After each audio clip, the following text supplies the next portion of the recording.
So, we already spoke about the element of line. And it's important because this is an art appreciation class. We're just starting off with basic elements for high school art, that I talked to you about all the important elements in art. So line was when we practiced the black outline to define the important parts of our compasses of kindness. So today we're in a totally new project, and this one is going to be for some, it's going to move up slowly, but it's going to get kind of advanced because I really want to teach you about an important element called value. And you probably heard the word value because of the value of money or the value of other things, but I'm going to talk to you about the value of color. And we're going to be using our pencils for this, and a pencil is gray. So we're going to see how dark our pencils can get and how light we can get. And especially if you're somebody who wants to improve your drawing, this activity, if you do it right, is going to really make you a better artist. If you spend time on it, it's like you going to the gym to work out, and you find that if you're working out like the whole week, suddenly those muscles work better. The same thing with this activity. If you do this for real, not just to get it done, but you really practice it, when you're shading your drawings, you're going to definitely be better. And even artists I know who are professional artists who make money off their art and they're excellent, they've gone to like art schools, they still do these activities in the same way somebody would just go jogging, because it keeps them in shape as artists. So these are going to be called our value scales, our value studies. Maybe you guys have heard about scales in music, not weighing things, but like scales going from different sounds and like variations. This is going from the darkest dark to the lightest light, and we are going to see if we can control our pencil to do all the grays in between. Even colors such as red have value, blue can have value, but for our beginning activity, we're going to use a pencil. It's easier for you, it's more fun, and you're going to learn to control that pencil.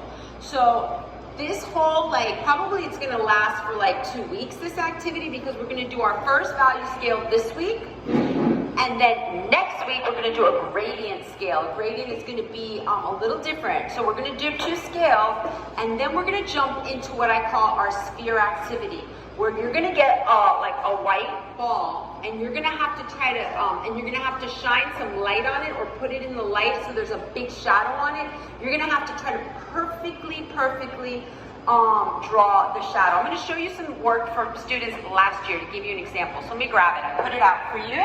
And it's a 3-part thing, so I'll show you.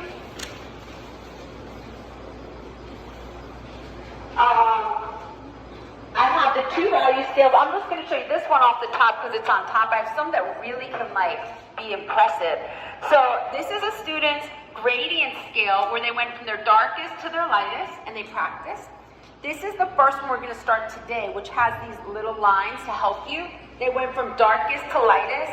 Then they applied their skills to do their ball. It's like a ping pong ball on the table. Each person's going to get their own, and they shaded it. And some of them came out really good. I mean, some were so impressive. Look at this kid.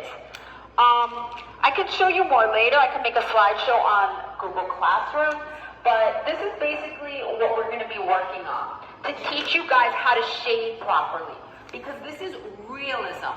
If you have me next semester, because in art, it's a semester class. You guys are going to probably have a lot of changes in your schedule after the semester changes, I believe in January, February.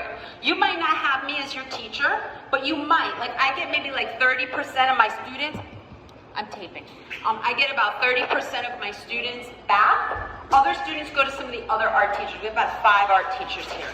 So if you're with me next semester, I don't think we're going to be doing this. We're going to be doing more advanced activities, but this is going to teach you how to do realistic shadows. Eventually, we're going to learn how to do things that are more cartoonish, that are less realistic. We're going to learn how to do abstract and surreal. But I want you to get a basis in case you really wanted to draw something that looks real. You're going to know how to do the shadow. Because the shadow, if you're bad at it, it doesn't look real. If you're really good at doing shadows, like some of these kids did with the white ball, it looks so realistic, and it's a lot of fun, and I'm going to walk you through the steps. You'll be pretty impressed that if you put the time in, your work is going to look really good.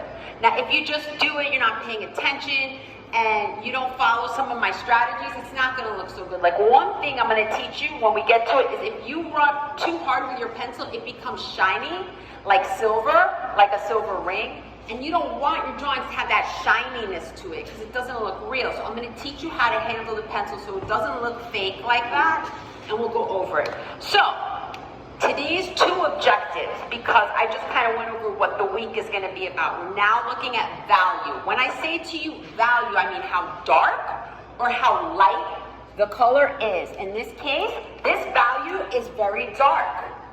But when you go over to this part of the scale, it's very light, it's white. In the middle, you're gonna have a middle value. So you're gonna hear that word throughout the next month. I'm gonna say how dark is your value, how light is that value, you need to work on that value. You'll know what I'm talking about. If I say value, I mean how dark. And I will put up a word chart for you eventually, because we're also gonna start talking about shadows in 2 weeks. But I don't want to throw too much information at you because I want you to really absorb and digest the info I give you today. I'm going to take baby steps in this. Today I'm going to teach you 2 things. 1, different ways artists hold their pencil. Now, when you went to kindergarten, and I didn't really teach kindergarten, but I've worked in elementary schools and I worked with children who are learning to hold their pencil. Lots of times, teachers did not remind children how to hold their pencil properly. There's actually a proper way to hold it. Why is it proper? So you don't get cramps when you're writing and your handwriting is neater. Some kids and friends that I have learn to hold it with the wrong finger in the wrong way, and they learn to compensate. It's fine, it's not a problem now, but their handwriting might not be as neat as it would be, and sometimes if they're writing for like an hour, they're like, oh, they have to shake out their hand, because the way they're holding their pencil is cramping their muscles. So if you learned the right way, if your teacher when you were 5, you probably would have remembered, kept showing you the right way, then you were trained to hold your pencil the right way. Now if your teacher didn't remind you, or if you didn't listen to your teacher, you kept holding it the wrong way, it became ingrained in your mind. You can't really change it at this point because it's your habit. It's really hard to break that habit because I've worked with older kids. It's very hard to teach you how to hold your pencil a different way when writing. But with art, there are different types of grips that you can learn because you're doing different activities. For example, if you have a big paper and you are drawing like a large, like you're trying to color in a lot, if you hold your pencil, may I borrow your pencil, more towards the, like further away, and instead of working with your wrist like that, and you work with your arm and you hold it straight, and if you learn to control it, it comes out better, faster, with less like, less cramping, and it looks better. Because if you try to go like this, your range of movement is only from here to here. But if you move from your shoulder, you can create straight lines that are much more fluid and graceful with less effort. So I actually made a video that I'm going to show you now that's going to show you your different grips. I asked you guys as you came in to grab a scrap paper. Don't worry if you didn't hear me or if you forgot, I will pass scrap paper out to you. Can you pass me your scrap paper? This here is a scrap paper that's going to go in the trash because it has writing on one side, but she and you guys are going to get one. You're going to practice the grips that I show you for about 5 minutes.